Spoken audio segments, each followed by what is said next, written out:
JDU संसदीय board के राष्ट्रीय अध्यक्ष उपेंद्र कुशवाहा ने कहा है कि अति पिछड़ों को आरक्षण के बिना बिहार में निकाय चुनाव नहीं होगा। उन्होंने बीजेपी पर जनता को उलझाने का आरोप लगाया। उन्होंने कहा कि जब तक फिर से आरक्षण का प्रावधान नहीं होगा, चुनाव नहीं होगा। उन्होंने बिहार में उत्पन्न स्थिति के लिए बीजेपी को ही जिम्मेदार ठहराया। का दो चेहरा है। एक चेहरा जिसकी चर्चा राष्ट्रीय अध्यक्ष जी ने की, आरक्षण विरोधी चेहरा, जिसको अंदर छुपाए रहते हैं और बाहर लोगों के बीच दूसरा चेहरा लाते हैं और कोशिश करते हैं कि लोग उनके बाहर वाले चेहरे पर भरोसा कर लें। जोर जोर से बोलते हैं कि आरक्षण के हम समर्थक हैं। अभी जो कुछ भी परिस्थिति बनी, चुनाव की प्रक्रिया चल रही थी, कुछ ही दिनों के बाद मतदान होना था। जिस कारण से यह मामला उलझा, उसके कारणों में जरा जाइए। जो पिटीशनर है इस केस का, जरा आप लोग अपने स्रोत से भी पता कीजिएगा कि कौन पिटीशनर है, किसके पिटीशन के कारण कोर्ट ने इस तरह का निर्णय दिया। आपको पता चल जाएगा कि भारतीय जनता पार्टी का क्या लिंक है उससे। आज रुका है रिजर्वेशन, इसके लिए सबसे ज़्यादा सेलिब्रेट कौन कर रहा है? आप बीजेपी नेताओं के घर में व्यक्तिगत रूप से जाइए तो पता चल जाएगा कि आज कौन सेलिब्रेट कर रहा है इस बात को लेकर। बिहार के वित्त मंत्री विजय चौधरी ने नगर निकाय चुनाव पर हाईकोर्ट के फैसले के बाद कहा है कि नीतीश सरकार अति पिछड़ों को अधिकार देने के लिए हर संभव उपाय करेगी। उन्होंने कहा कि हाईकोर्ट के इस निर्णय के खिलाफ राज्य सरकार सर्वोच्च न्यायालय जाएगी। उन्होंने ये भी कहा कि हमें पूर्ण विश्वास है कि उच्चतम न्यायालय का निर्णय हमारे पक्ष में आएगा। अति पिछड़े वर्ग के लोग थे और उनको सामाजिक प्रक्रिया में नगर निकाय के प्रबंधन में आरक्षण का प्रावधान करके उनको जो आगे बढ़ा रही थी बिहार सरकार, ये अनावश्यक उसके बीच में एक व्यवधान आ गया है। तो बिहार सरकार तो संकल्पित है कि किसी भी रूप में अति पिछड़ों के अधिकारों की हकमारी नहीं होने देगी और जो निर्णय आया है उसके खिलाफ उच्चतम न्यायालय में अपील किया जाएगा।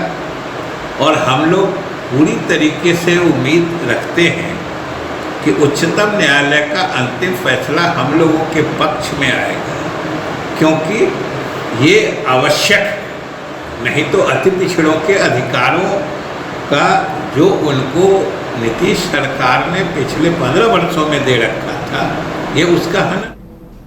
बिहार विधान परिषद में नेता प्रतिपक्ष सम्राट चौधरी ने नगर निकाय चुनाव पर हाईकोर्ट का फैसला आने के बाद नीतीश सरकार पर जमकर हमला बोला।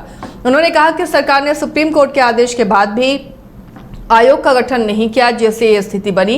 उन्होंने बताया कि बीजेपी गुरुवार को बिहार के सभी जिला मुख्यालयों पर मुख्यमंत्री का पुतला फूंकेगी।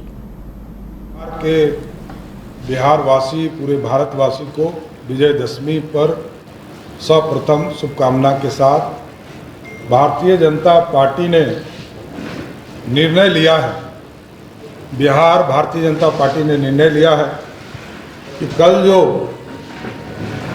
पटना उच्च न्यायालय के आदेश के बाद जो परिस्थिति और स्थिति बनी है, इससे ये बड़ा स्पष्ट हो गया है कि बिहार में नीतीश कुमार की सरकार ने अति पिछड़ों के साथ धोखा किया है। बिहार के अति पिछड़ों के साथ जो सभी उम्मीदवार बिहार के नगर निकाय में उतरे, उनके साथ आर्थिक खिलवाड़ करने का काम किया, सामाजिक खिलवाड़ करने का काम किया और नीतीश कुमार जी की सरकार ने सुप्रीम कोर्ट के आदेश के बावजूद कोई आयोग का गठन नहीं किया, जिसके चलते यह परिस्थिति उत्पन्न हुई। बिहार भाजपा के प्रदेश अध्यक्ष डॉक्टर संजय जायसवाल जी और पूरे भारतीय जनता पार्टी ने यह निर्णय लिया है कि कल बिहार के सभी मुख्यालय पर हम बिहार के मुख्यमंत्री नीतीश कुमार का पुतला दहन करने का काम करेंगे और बिहार सरकार को सचेत करेंगे कि आज जो परिस्थिति उत्पन्न हुई है इसके जिम्मेदार नीतीश कुमार हैं। और इसलिए मैं बड़ा जोर से यह कहता हूं कि नीतीश कुमार के जिद में ऐसी स्थिति उत्पन्न हुई है। पूर्व केंद्रीय मंत्री और बीजेपी सांसद रविशंकर प्रसाद ने नगर निकाय चुनाव मामले में हाईकोर्ट के फैसले के बाद नीतीश सरकार पर जमकर निशाना साधा।